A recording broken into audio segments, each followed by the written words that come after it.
either as regards sexual behavior or attitudes toward sexual behavior. At least in the case of adults.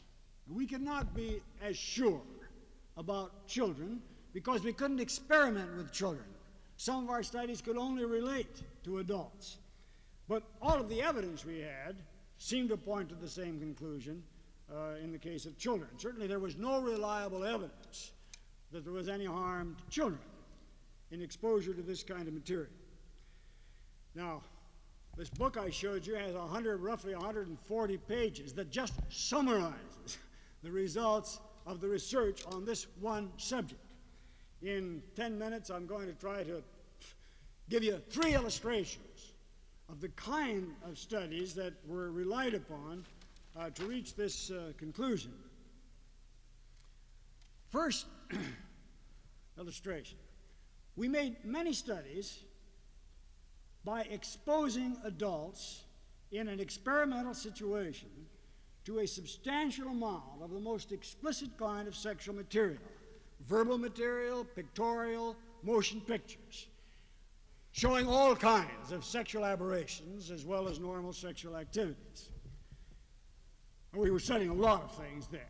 But one thing we were studying that they didn't know we were studying was what it did to them in terms of their own conduct. Because we called them back 48 hours, sometimes a week, sometimes 2 weeks, after this period of exposure. And these periods of exposure range from a half a day to a month. In one case, every day for a 3-week period. In one case, once a week over a 4-week period, I believe. But there was a lot of exposure.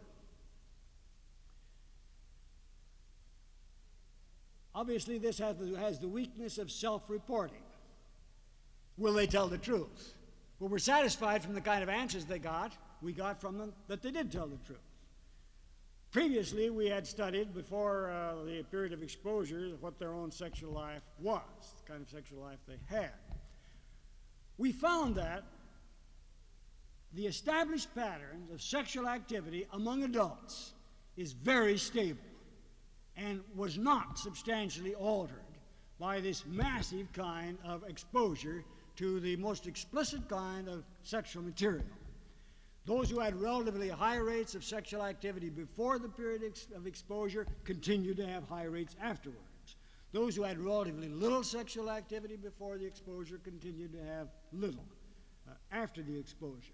We did find among a relatively small percentage, but a percentage large enough to be significant, that is not accidental, that there was this small group that had some intensification, some increase of the extent of sexual activity, the frequency of it. But it turned out to be exactly the same kind of sexual activity that they had engaged in before the period of exposure. The stability of the pattern of sexual activity is very firm when people become adults. So that even though they were shown many aberrations, they didn't experiment with the aberrations. Now, some of these studies also involved a study of attitudes toward what is the appropriate kind of sexual activity. And we found that exposure here had no substantial effect upon their attitudes toward sexual activity. They continued to think the way they had thought before as to what is appropriate for me. There was one change. A substantial number of them showed that a greater tolerance toward the availability of this kind of material to other people after this period of exposure. Having been exposed to it substantially, they did not see the dangers in it that they had imagined were in it before. Now that series of studies, and there were a good many of them, 11 in all, has the weakness of being short range. It's not a matter of exposure over years, it's a matter of exposure over days or weeks at the most. And we didn't have time, of course, to make a long-range longitudinal type of study on an experimental basis. We had less than a year to complete all this work after we had the funds to do it. So we had to get at this longitudinal long-range effect in other ways. Now let me give you illustrations of two kinds of things that we did here. We made a study of criminal sex offenders and the extent of their exposure to explicit sexual material. We were testing here the belief often expressed that exposure in youth to pornography causes people to become, certain people at least, to become sexual perverts, starts them off on the wrong track, and as a result they become a problem to society. We studied 4 different groups of sex offenders in 4 different parts of the country under 4 different social scientists. This involved very intensive interviews with an instrument that was astonishing in the facts that it brought out, how frankly we learned all about these people. Many things that have not yet come out. But in this particular study that I'm focusing on here, we were concerned with whether there was a difference between the extent of exposure to pornographic material in youth among those who were sex offenders as compared to those who were not sex offenders. And we found that there was a difference. But it was a difference that surprised us. We found that the sex offenders had far less exposure to pornographic material in their youth than did those who were not sex offenders. And we didn't conclude from this, let's flood the schools with this stuff. Solve the problem. Obviously, it wasn't that simple. The explanation does not relate to that. But this very forcefully raised very serious doubts about the assumption that it's the period that the exposure to this material in youth somehow or other starts them off on the wrong track and they become sex offenders. We found that the amount of exposure in adulthood was roughly the same among those who were not sex offenders and a comparable group who were sex offenders. We made another study with respect to the effect of exposure over a considerable period of time. And that was a study of sex statistics in Denmark. Sex crime statistics, I should say. In Denmark, beginning in 1965, verbal pictorial material was freely available, and in 1967, verbal explicit sex material, verbal pornography was readily available, and by 1967, pictorial pornography was readily available, although the laws changed 2 years later in each case. Coincident with this ready availability of pornographic material was a striking decline in the sex crimes reported to the police. The period during which all of this material was available was 1967, 68, and 69. We made our report in 1970, so we didn't have the 1970 figures. We found that over that 3-year period, the first 3 years that this material was readily available, the sex crime rate went down by 54% in Denmark. It was less than half in 1969 than it was in 1966. Now, the critics of the commission say, well, of course, pornography is authorized, so you don't have any pornographic crime. Which is, of course, ridiculous. We're not that stupid. Of course, we eliminated the crimes altogether from both figures where the law was changed. Now, the extent of change varied. There was not much of a decline in sex. There's not much of a decline in rape and forcible sexual attacks, but there was some decline. What is significant is that there was no increase when the assumptions underlying these laws, the arguments constantly made, are that the availability of this material causes people to become excited and to commit sex crimes. And the evidence just doesn't bear that out. It points, if at all, in the opposite direction. Now, we don't say that the availability of this material caused the decrease in sex crimes. But certainly, this is very strong evidence that the availability of this material does not increase sex crimes. Well, those are three illustrations. I might say that we wondered whether in Denmark, we wondered whether there had been a change in the attitude toward reporting sex crimes. Are people less likely to report them? And we put a social scientist to studying that very carefully. And he reached the conclusion, which seemed to us to be soundly supported, that there hadn't been any change in the attitude toward reporting sex crimes. Pretty clear that there was a decrease in the sex crimes in Denmark during this period. Well, in sum, one important factor, and only one, in our conclusion was the massive impact on the commission members of this vast store of research that came in, all of it pointing in the same direction from so many different scientists making the study. I expected a fuzzy picture. I had no idea that it would be this clear.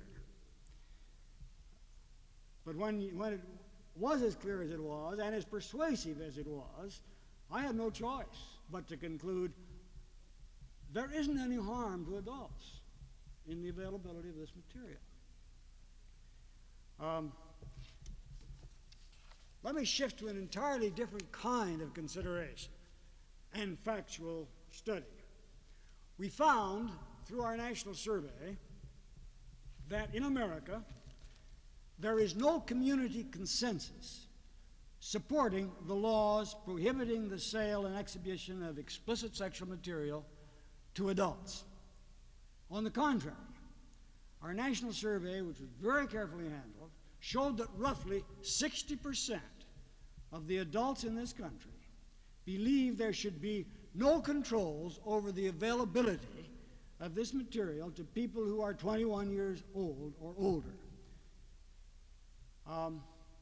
That means substantially less than a majority support these laws. Now, that national survey gave appropriate weight, of course, to the entire United States.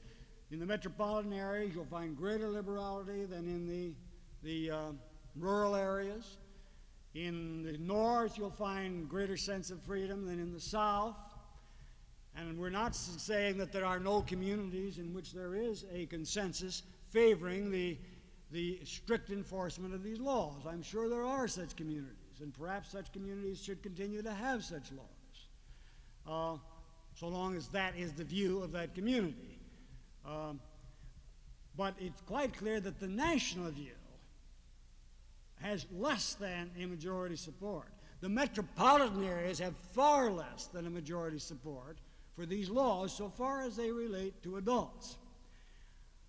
I told a friend of mine in Minneapolis after these reports came out that in Minneapolis, if a survey were taken, more than 60% of the people would say there should be freedom of choice among adults. I didn't know it, but at that time, the Minneapolis paper had made a careful survey of Minneapolis, the Minneapolis area, Twin Cities area. And shortly after our report came out, they published the result, and that showed 64%. That was taken in September of 1970. Just last night, strangely, coincidentally, since I was appearing here, just last night, a second poll had been taken in the Twin Cities area. The same kind of, and this isn't a popularity poll, this is a carefully sample survey. And it showed that 70% of the adults in the metropolitan area believe there should be no control over what's available to adults. A similar study was made, and maybe I'm just saying you shouldn't send your children to the University of Minnesota, I'm not sure. But a similar survey was taken last fall. It was a broad survey of youth, 18 to 24, involving many subjects. But one subject was, should pornographic material be available to adults? Their response was 96% said it should be available to adults. Only 4% felt there should be controls in this area. Now, what's the significance of this? I'm not saying that a majority necessarily is right. I am saying that you have to have a strong consensus in a community to enforce morals laws. This has been demonstrated over and over and over again. It takes more than a majority to make a morals law effective. It has to be the general attitude of the community. And if you don't have it, you simply cannot enforce those laws, and that's what's happening in practically every metropolitan area in this country. They're not being enforced because we really don't believe in them. Many believe they should be on the books to make us look good, but don't enforce them. Don't put the necessary money into enforcing them because people really don't want them. Related to this is the attitude toward laws forbidding the sale of this material to children. 93% in this national survey believe there should be laws controlling what's available to children. And notice the enforcement. There's no problem at all about enforcing these laws so far as children are concerned, because we believe in them. The total consensus of the community is that there should be that control so far as the adolescent group is concerned, and there we don't have any problem. The sales aren't being made. The sellers are very, very careful. They don't want to bring the police down on them. They don't want to bring the community pressure down on them, so they don't allow anybody under 21 in these stores or in the theaters, for the very reason that they know that's the community view and the law will be enforced. Well, question is, do we want a facade? Do we want to pretend? It was our judgment that that is not good for law, it's not good for society, to have laws just to make us feel good when we really know that we don't believe in them and we won't enforce them. Now, that was a factor that influenced the majority of the commission. Related to that was our learning, and many of us knew this already, that society's attempts to deal with this problem through legislation had been very, very unsuccessful. Now, that's too complex to deal with in any detailed way here, but I think I can summarize it briefly. These laws are so vague, and have to be so vague, that they provide no meaningful guidance to the courts or to prosecutors or to booksellers. We made a survey of the prosecutors in this country, asking them what their problems were in this area. And the principal problem that the prosecutor has is we don't know what we can do under this law. We don't know what's covered under these laws. As a result, they're inconsistently applied, they're erroneously applied, they're discriminatorily applied when they are applied. Now, in the commission, we made a serious effort to correct this problem, to provide a basis for correcting it, by drafting specific descriptive definitions which would eliminate a substantial part of the vagueness. And this worked fine so far as laws for children were concerned, so far as public display statutes were concerned. We don't leave any vagueness at all. You know exactly what's covered. But when you come to adults, you've got to leave a big exception for material of social value, material of a sexual education nature, and so on. And once you leave that opening, you're right back in the same boat of a great deal of vagueness so that nobody really knows what's being covered. And the result is either enforcement and threat of enforcement causes interference with constitutional rights, or the law is on the books as a facade and pretense, which very largely it is. Now, we did have one other consideration that was not a factual consideration, but rather a judgmental value. One of the most basic values in this country is freedom of expression, freedom of communication, freedom of choice with respect to the kinds of things one sees, the kind of entertainment one seeks. We didn't put this on constitutional grounds. This is a basic value. in this society. We all believe generally in the right of a mature adult to make a choice for himself as to what he will read or what he will view, so long as this will not cause a serious harm to society. And we do make exceptions where there are serious harms to society. But our social science studies have demonstrated to our satisfaction that there was no real threat to society in the availability of this material to adults. And that was the only possible justification for interfering with free choice.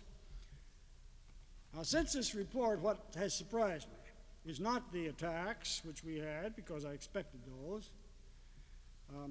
You have to be kind of tough-hided if you take this kind of a job in the first place.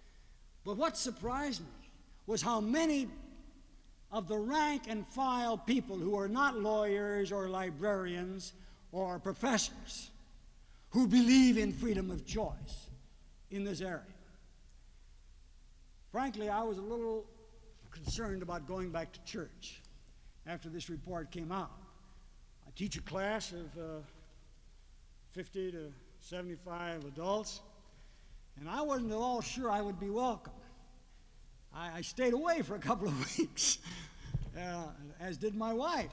I'm going to say, well, we just well go back and see what happens. All I can do is churches. So we went back, and what surprised me was how the people swarmed around and said, we agree with you. And this wasn't a Unitarian church. This was a Disciples of Christ Christian church, middle of the road kind of church. I said, why? Nobody has a right to tell me what I read, what I'm going to look at. I can make that choice for myself. One old lady in her 80s, I don't suppose she's ever seen a dirty picture. And I'm sure she's been horrified by what she's heard about them. But she said, nobody can tell me. You're absolutely right. There was an old elder that I was sure would be looking down his nose at me. Very conservative. And he called up my wife and said, you just tell Bill I'm so angry at that man in the White House for what he said. I agree absolutely with Bill. Everybody who is adult should have a right to choose for himself. I found this from laboring people. I found it from business people. I got a lot of letters. And this was not emphasized particularly in the report. It's in there. But this is the attitude of people. Immediately after the report came out, I went to Chicago to be on a TV show.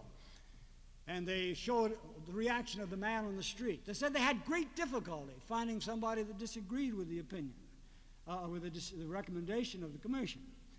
And the theme that came through by these people that they picked up on the street was, I can make that kind of a choice for myself. This is a very real value, which heartened me as a lawyer because of the importance to me, of course, of freedom of expression. Now, let me explain, and I won't drag this out further, why we recommended that there should be controls in the case of children. Now, these are limited controls. We recommended that in the case of pictorial material of an explicit nature, and we defined it very explicitly so nobody would have any doubts as to what was covered, sales to children under either 17 or 18, depending upon the choice of the community, commercial distribution to children should be forbidden except with the consent of their parents or a sale by a teacher or minister in the course of his duty to take care of the sex education materials that might be distributed and have to be paid for. Why did we recommend this in the case of children? Well, in the first place, our evidence was not as clear. We were not so sure as to the effect on children because we could not do the experimental kind of studies. And further, at least my thinking was that we found that in the case of adults, the attitude here was very firmly fixed by the time they became adults. Well, it's got to be fixed at some point. And I'm not so sure what effect this material may have if you have a lot of exposure to it during that period of forming attitudes. Second, And more important, apart from this question of possible effects, and more studies need to be made there, parents are responsible for the moral upbringing of their children. And they ought to have the right to decide, to the extent they can control their child, whether or not their child is exposed to this material and under what kinds of circumstances he's exposed. This, we believe, was the parent's right and the parent's responsibility, and the law ought to give positive support to the parent in that. And if the legislature were to say it's all right to sell this material to the kids, parents would have a lot of trouble convincing Johnny that Johnny ought not to view this material when the legislature says it's all right for him. We felt we would undermine the parents if we made such a recommendation. Further, as I pointed out a while ago, there was a very strong consensus of community support for these laws as relates to children. So we don't have the problem of enforcement. We were a little concerned about the fact that prohibiting it may make it more attractive. We know that's true, it does. And that's true of anything. And we had to make a judgmental decision here, and our conclusion was that the risk of undermining the parents in their responsibility and control over the children was greater than the risk of possibly making this more attractive by forbidding it. But we were not so certain that this was sound, so we did recommend in this connection, as well as all of our other recommendations, that that the law, and we drafted the laws to provide for this, that the law should provide that this is reviewed every 6 years, and that if it is not renewed, it expires, which forces the review. Of course, the legislature doesn't have to adopt that provision. They can leave that out and just let it stay on the books. But our judgment was that in this whole area, we know there's a lot more to be learned. And we ought not to freeze these statutes into the books indefinitely, but ought to provide for a rather constant review of this question. Now, our only other recommendation related to adults, and really relates to a different aspect of freedom of choice. A lot of people are highly offended by being exposed to this kind of material when they don't want to be exposed. Sometimes through what comes through the mails, and many of you have experienced this. Sometimes through what appears in the windows of those who are selling this kind of material or on pictorial displays. And it was our conclusion that just as the individual adult ought to have the right to make the judgment for himself, whether he views this, whether he uses or exposes himself to this material, so we ought to protect the right of the individual who does not want to be exposed to the material and still make it available to those who do. So we recommended a public display law which prohibits the display of this material where it can be seen from a street or public way or from someone else's property if the material involves a pictorial display of explicit sexual activity. And we defined what we meant by that. This would include display windows, it would include theater fronts, it would include even outdoor motion picture screens that can be seen from someone else's property or from the public highway. New York and Arizona have adopted such a statute. I don't know whether that was a year ago. I'm not sure what's happened this year. I haven't kept up with it. Second, we designed a statute, actually submitted to Congress a year before we finished our work, designed to give protection to those who do not want to receive this kind of material through the mails. Congress made some changes in the enforcement devices, which we had planned, but basically it's the same idea. That an individual can give to the post office their name if they don't want to receive this kind of material, and procedure machinery is worked out so that they really will be protected from these shipments. The present system, as some of you probably know, the law which Congress enacted just before our report came out, was that monthly these lists are published. Those who do the advertising, this wild mail kind of advertising, must buy these lists at cost from the government, and it is a criminal offense to mail to anyone that's on the list. Now, of course, the mailers really they like this because, after all, they don't want to mail to people that don't want to buy. This helps them to refine their lists. And the only problem we saw with it was the possible cost in processing, and we're not yet sure how that's going to work out. As the list gets larger and larger and larger, the cost of running it through the computer may be so great that it'll only be the big operators that can do advertising of this kind. Of course, that didn't particularly concern us or concern Congress, although we had some concern over that problem.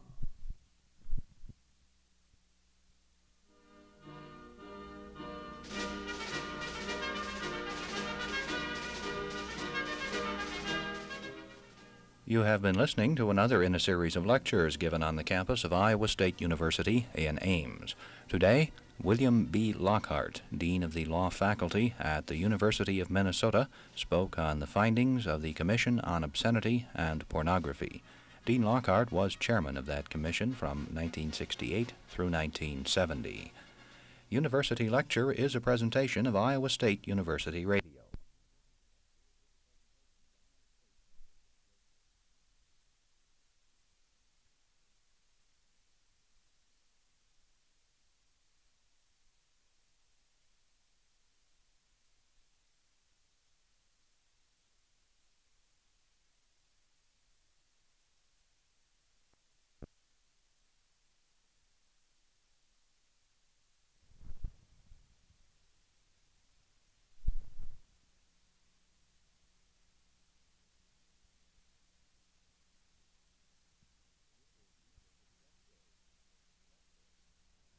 This is University Lecture.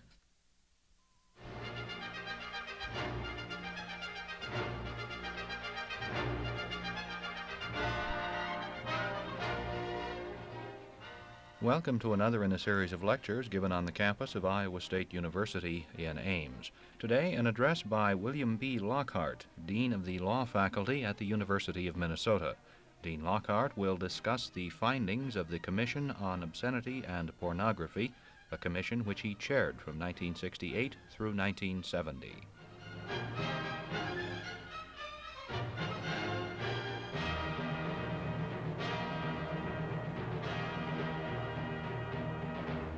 Mr. Lockhart.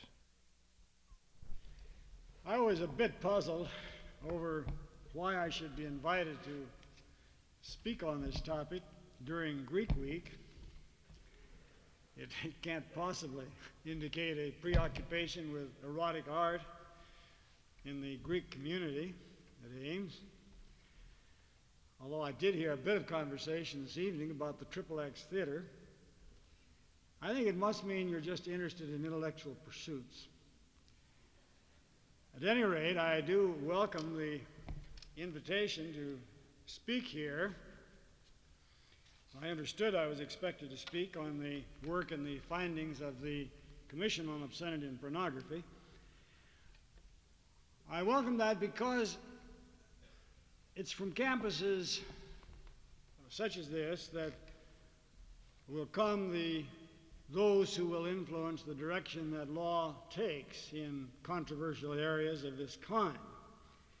Now, I don't mean by that that I intend to advocate a particular viewpoint. I don't, on this subject at least. I do intend to advocate a viewpoint with respect to how you ought to approach problems of this controversial nature. It's the educated and informed citizen who really ought to inform himself and see to it that politicians inform themselves on the underlying facts, or ascertain, if necessary through research, the underlying facts that will help to provide an informed choice and informed decisions in areas of controversy such as the area of obscenity and pornography. It's far too often in controversial areas of this kind, we tend to make law without adequate knowledge. making law largely on the basis of hunch and assumptions, fears, and guesses, far too little information. And that, I know, is the case in the area of the pornography laws. Laws aimed at preventing the sale and distribution of what I prefer to call explicit sexual material have been very largely made in the dark for about a century. These laws have been made by legislators who know that they are offended by the kind of material against which they legislate, that a good many of their constituents are offended. They also know, at least they say, that it will not harm them, but they are sure it will harm somebody else, and therefore that somebody else ought to be protected. Underlying this kind of legislation have been dark fears and assumptions and guesses and opinions, but very little information. I learned that in 1954 when a colleague of mine and I wrote the first article that's been written on the subject of the constitutional problems involved in control over obscenity. And of course, the first thing the lawyer does is to ask what underlies these laws, what are the purposes, and what is the justification. We found all kinds of reasons, but when we tried to look behind the reasons to see what is the factual data that supports these opinions, there wasn't any. There just wasn't any. All kinds of opinions all over the map, but no facts. And we urged at that time that social scientists could work in this area and develop the facts. They could find out what is the effect of this kind of material, and they ought to, that we might have light to guide the legislators in this area. Well, very little happened for 15 years or more. Somehow or other, this lack of knowledge, lack of information, came to the attention of either the staff or the members of a committee of the House of Representatives, which was faced with the question of creating a commission to deal with or study the problem of obscenity. And they proposed legislation which created the commission aimed at developing information, not simply aimed at telling us how do you handle the problem of smut, but rather to develop the necessary information to make public policy in this area. The basic objectives, as indicated by that act creating the commission, was to provide light in this very dark area, to provide a basis for informed policy making, whereas in the past we had been making policy largely upon the basis of guesses and assumptions. We were told to study the industry, to study the legal problems involved in control over obscenity and pornography, to study the effect of this kind of material on its users and the relationship between this material and crime and antisocial conduct, and then to make recommendations. Since a commission of this kind really can't make policy, its recommendations really don't matter very much, although they may create a lot of storm for a while. The importance, really, of a commission of this kind is to provide an informed basis for policy making by those who do make the policy, which of course are the legislators and the constituents back home who influence the legislatures. And we have provided a very good start, at least, on that informed basis for policy making. I just brought up and stuck on the desk here the report of the commission, which is just a summary of our findings. Then we have, underlying that technical reports, we have 9 of these volumes which contain the basic research studies which I suppose not very many other than the social scientists will read, but they do provide the underlying material supporting the summarized conclusions and findings of the Commission in the report itself. These are all available in the U.S. Depository Libraries, available through the Government Printing Office, and I'm sure some of you will find them interesting. I suppose they must be in your library here. As a result of this kind of study, it's never again going to be possible to make law in this area on a strictly uninformed basis unless the legislators and the presidents and the governors simply choose to put the blinders on, as of course some have indicated they would like to do, and probably will. In fact, actually have up to now. Now, my objective in talking to you this evening is to pass on to you at least an outline of an informed basis for policy making on this subject. I'm going to organize what I have to say around the recommendations of the Commission, but primarily I will be concerned with the findings, the research we made, what underlies our recommendations, although there are some judgmental factors there that really are questions of judgment and policy rather than facts, although related to the factual findings, that I will refer to. I have no intention of trying to sell anybody here on the recommendations of the Commission. I don't consider that that is my function. It hasn't been from the time the Commission issued its report and we went out of business. I do consider that I ought to help you to understand what underlies the recommendations of the Commission, and you can do your own digging in beyond that. I guess I should ask you to indulge me one personal word in protection of my wife, if nothing else. I really don't like this stuff. I never have cared for pornography, and after spending 2 years in it, dealing with it, I am no more attracted by it. It's pretty ugly. It distorts sex.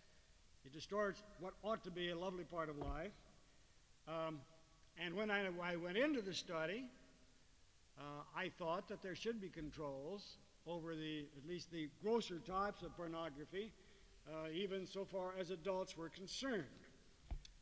After my study, 2 years, with a commission of 18 people and a substantial staff, my personal attitude toward pornography hasn't changed, but my conclusion as to what ought to be done about it did change. And that was true of most members of the commission, at least 2/3 of whom joined in all of the recommendations, and of course some of them substantially larger group than that. The recommendation that we considered the most important was our view that this country should launch and finance a massive program of sex education designed to produce healthy attitudes toward sex and a sound understanding of our sexual nature. Our study convinced us that even though you still see a lot of sex, it is not out in the open the way it should be. It still is the kind of thing that you talk about, kind of undercover, that you sneer about, treat in a kind of a hush-hush, secret kind of way.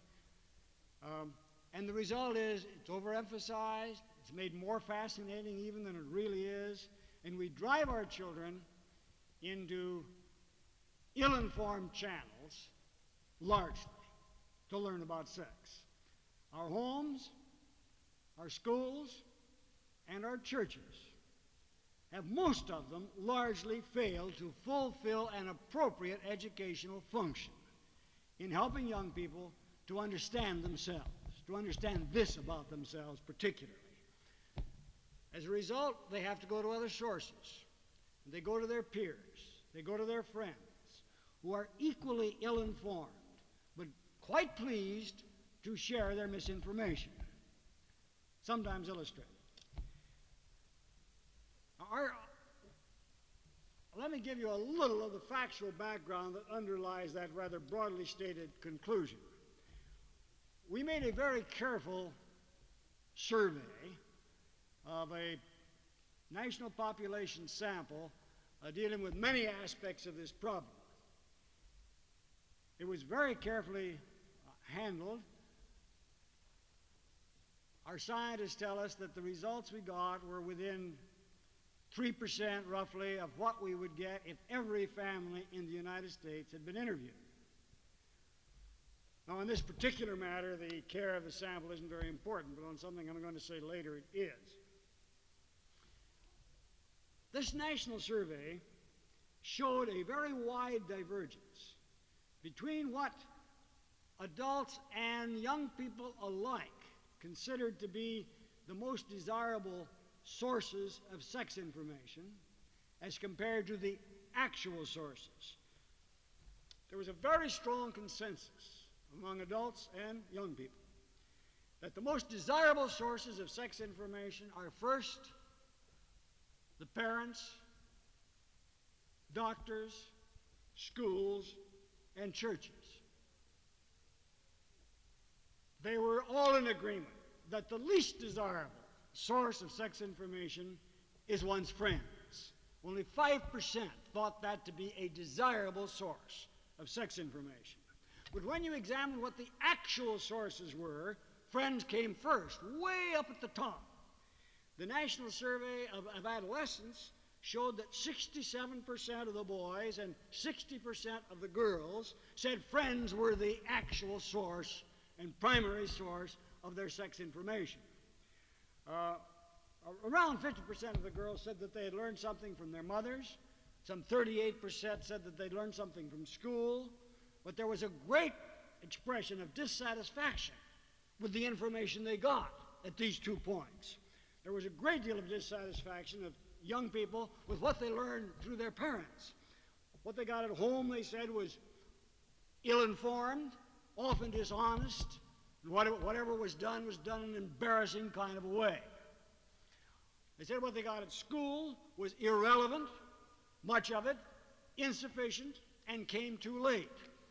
So that in the absence of satisfactory information, they go to the only source they have, their friends or books they can pick up. And it was primarily books and friends at the top, that were the source. Now we checked on some other studies. There were 5 studies that we had nothing to do with, published in 1969, all of which indicate that friends are the principal source of sex information. But what was particularly concerned us in these studies was how they showed the great amount of distortion and myths and misconceptions about sex that young people had. That's one aspect. Another aspect that influenced our recommendation here is that our studies showed that adolescents experience a considerable amount of exposure to pictures and descriptions of the most explicit kind of sexual acts. And this has been going on for at least 50 years. We know that because our national survey included the whole population sample, people my age. And that means at least 50 years of youth, beyond the age of youth. What we found was that 75 to 80% of the adults reported that in their adolescence they saw photographs of heterosexual intercourse.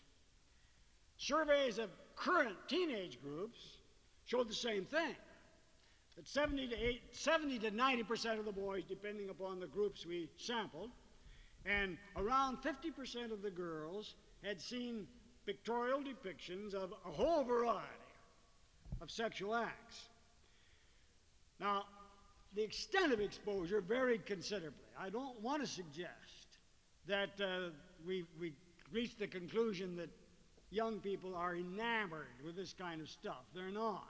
They're curious about it. It was interesting that in one sample, we found that only 30% of the boys had seen more than 10 pictures of this kind, for example, and a substantially smaller number of girls. Once you've seen it, you know. There are only a certain number of positions and acts that are possible with the sexual organs, so that they don't get enamored with it, very many of them. But there is considerable amount of exposure. Where do they get it? Buying is negligible.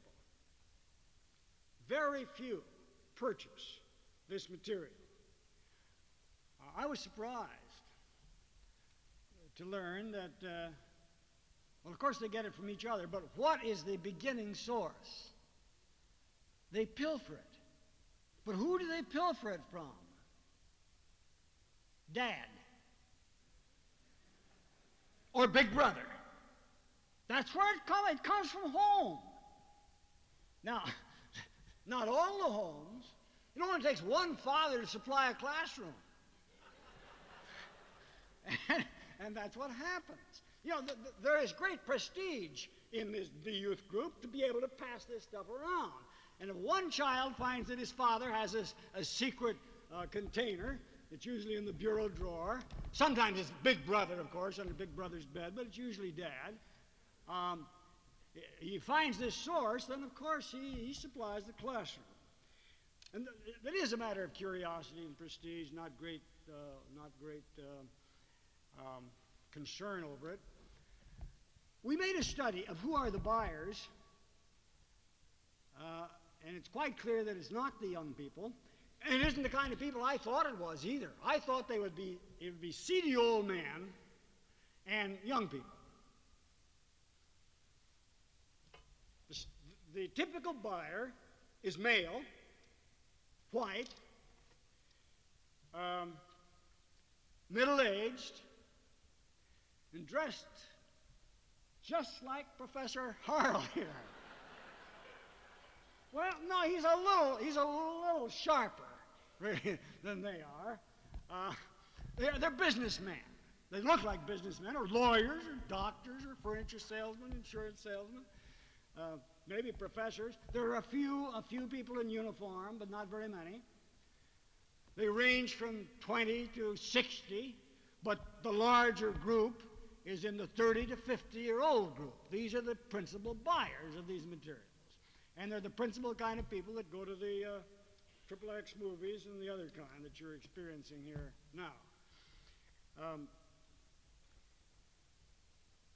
You might say, well, the stores are very careful not to let the children in, and that's true. They are. They don't want to get in difficulty in the community. So we made a study in Denmark where children from 16 years and older may go to the porno shops and buy. And we had our scientists stationed in these stores. And we found that the people that buy in Denmark are just exactly the same kind as the people that buy in America. In fact, they are Americans. And Germans, you know, and other foreigners, not very many Danes, but no young people. Nobody under 20 goes in those shops. They're not concerned with this stuff. They're just curious about it, that's all. Now, what is the significance on sex education of this widespread distribution of sexual material among young people, coupled with the fact that they're not getting an education in this area, a good education? Well, it seemed to us that no matter how tight the laws are, and they have been pretty tight so far as children are concerned, that they are going to continue to be exposed to this material, as they always have in the past, clear back in my generation. So what do we do about it? Well, our thought was that quite independent of what might be done by way of control laws in this area, we ought to take affirmative steps to provide something better. And our conclusion was that sound, open, well-planned sex education would accomplish two ends. And most important, of course, is the first, that it would largely satisfy the youth's interest in and need for a sound, well-informed understanding about sex. And incidentally, hopefully, would reduce their interest in this kind of material. But their interest isn't very great, so that's not a lot of concern. Second, it was our belief that a sound program of sex education would offset the distorted views that they get in exposure to this kind of material, which they still are going to see to a considerable extent. Now, we had planned to test that, and we had a research design worked out that could very easily ascertain what is the effect of sex education in this respect as well as in others. Unfortunately, just at the time we were ready to launch such studies, certain very conservative and fairly strong groups in our society began to complain about sex education. And the schools that had good sex education programs didn't want to participate in the studies because inquiring about this kind of thing might bring down the parents' disapproval. So we weren't able to make that kind of study. We do have some information indicating that it does definitely change the attitude toward sex, at least, this kind of an education. We found, for example, that the aggressive attitudes towards sex were substantially changed by a good sex education program. I'm referring now to studies that others have made since we were not able to make them. There has been, unfortunately, very, very little study of the effectiveness of sex education. I can't quite understand why, unless it's the same kind of thing that made it impossible for us to make that study.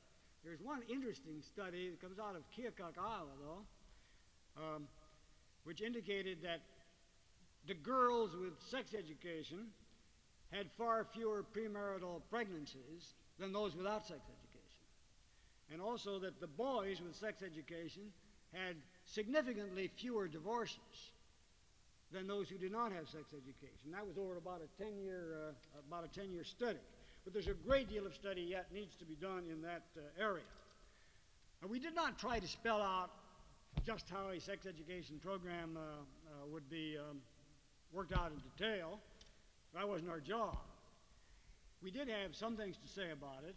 There are only three things I want to pick up there and then go on to the other subjects. First, sex education needs to be aimed at all segments of society, not just at the children, not just at young people. There's great need for it among adults. One of the great problems that causes all kinds of domestic problems is really lack of full understanding of our sexual nature. And adults are very anxious for education in this area, a great many of them. That's the reason they patronize the kind of stuff that isn't very good, because it's the only thing that they have available. Second, we're very convinced that it must be a joint function of the home, the churches, and the schools when a sex education program is planned, if it's going to be successful. You've got to have these groups working together. That doesn't mean all homes, of course. You will have some that oppose it. But if the schools work with the parents' organizations and make them understand what they're doing and bring the churches in, have them understand what's being planned, these programs can be successful and very well accepted in the community. The other thing is the very great need to educate the educators. There are 4 groups in our society that greatly need education in order to provide this understanding of sex to the children. And that is the doctors, the clergy, the teachers, and the parents. And none of these are getting, very few of these are getting a good education to do this job. Only in the past 2 or 3 years have the medical schools begun to give any education to doctors about sex. Sure, they dealt with reproduction, but they didn't deal with the problems of sexual nature and all the problems that are involved in dealing with our sexual nature. They're doing this now, increasingly. We have a very intensive program now at the University of Minnesota, required of all doctors along this line. The seminaries, until recently, were doing nothing in training ministers to deal with sexual problems and to understand them. And yet they do more counseling about sexual problems than probably any other group in our society, unless it's really the clinical psychologists and psychiatrists. They are now beginning to handle this.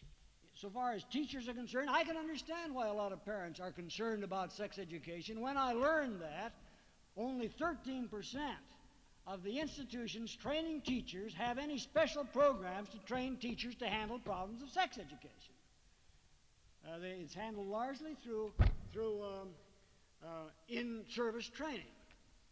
Obviously, a great deal has to be done there, and it is being done, and progress is being made there.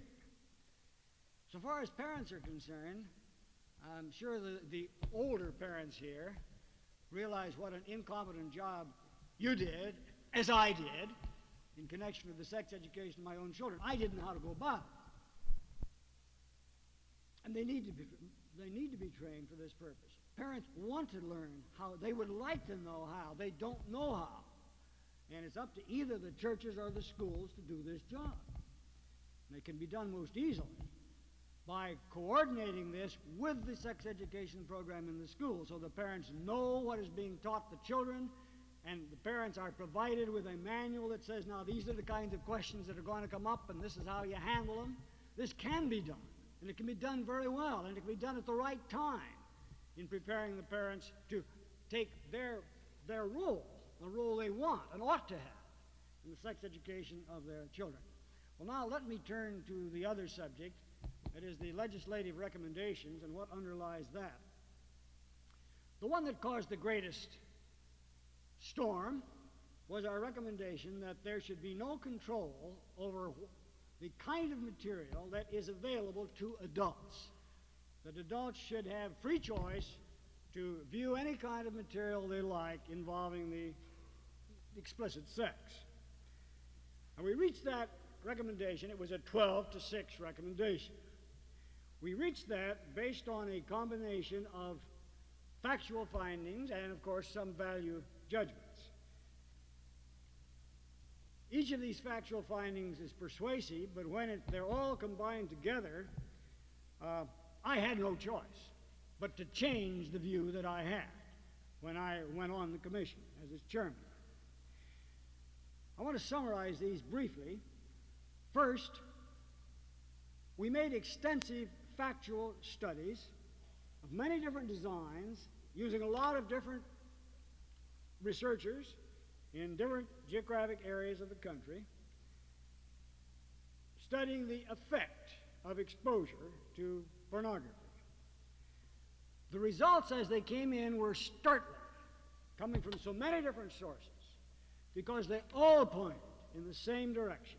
You just couldn't avoid reading these reports, as I read every one as it came in, the conclusion which the commission reached, that exposure to explicit sexual material, the most explicit kind, plays no significant role in causing social or individual harm